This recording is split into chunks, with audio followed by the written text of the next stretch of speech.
and thank you so much to CIFOR and to the Global Landscapes Forum for this exciting 2 days of events that we're now concluding. We've saved the best for last. Maybe not the best in everybody's opinion, but we get some really great perspectives from Poland, from Peru, and from Norway in terms of how we're going to get to Paris, how we're going to achieve success here in Lima, and some very exciting remarks. So thank you for staying. What I take from the last 2 days of discussions is that we are getting a broad range of stakeholders really engaged in this problem, from indigenous communities to government officials to scientific experts and the private sector leaders.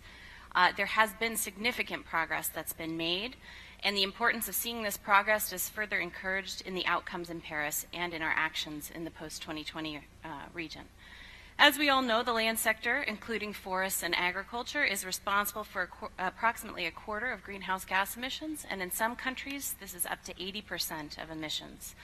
We also know that our landscapes are already suffering from the impacts of climate change, anything from increases in average temperatures, changes in rainfall patterns, more infrequent storms, more wildfires, and more pest outbreaks. All of these impacts affect the ability of our landscapes to provide the very services that we depend upon: food production, clean water, nutrient cycling, biodiversity protection, cultural values, recreation, and much more.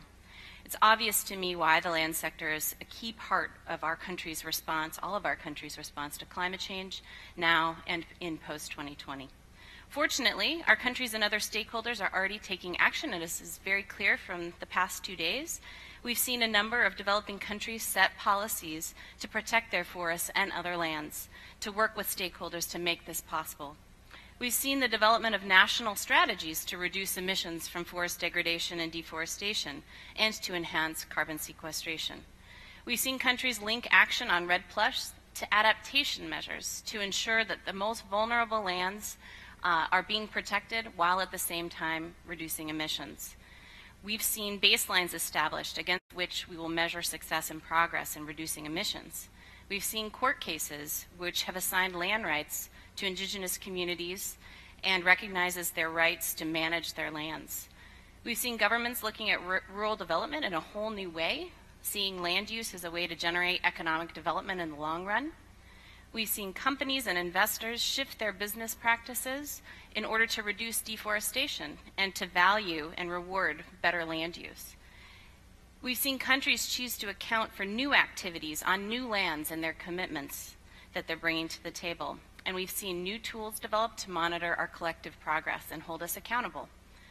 And we've seen, in my own country, President Obama announce that our intended nationally determined contributions would reflect an economy-wide commitment. Significant work is underway in order to identify additional opportunities to reduce emissions from our lands and increase carbon sequestration. And as just one example, we have already committed to take, is that the United States is committed to restoring 15 million hectares as part of our contribution to the Bond Challenge. One country or a handful, however, is not enough in order to achieve the necessary goals. That's why we're committed to working with other countries, civil society, and the private sector in partnerships, such as the Tropical Forest Alliance 2020, which addresses commodity-driven tropical deforestation globally. We're working on innovating new solutions to complex landscape challenges, to scale up appropriate and effective solutions, and to ensure that the economic development that we're investing in also protects resources, communities, and the planet.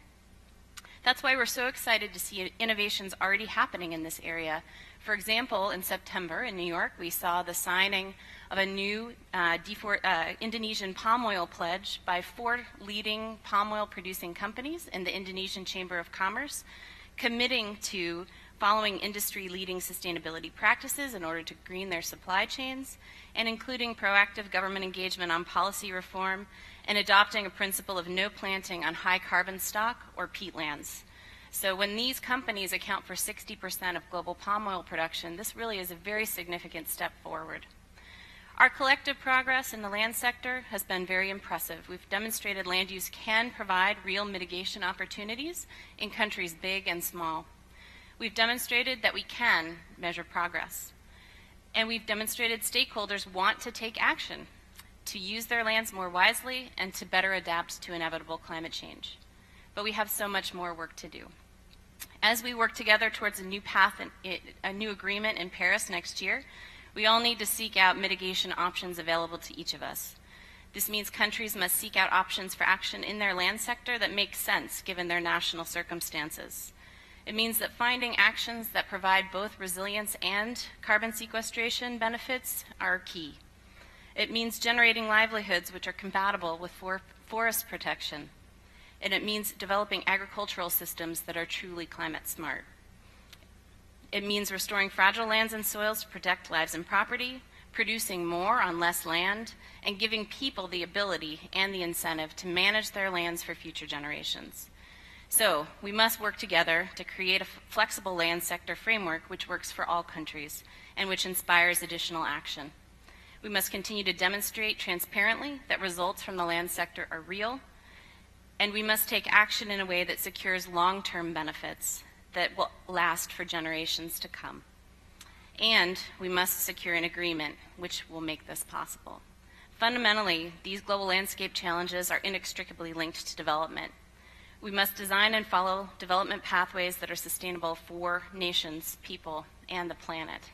And with that, I would love to welcome the distinguished panel that's here to speak with us today. I'm going to introduce everybody shortly and then start with a question for each of you to have you then give some remarks.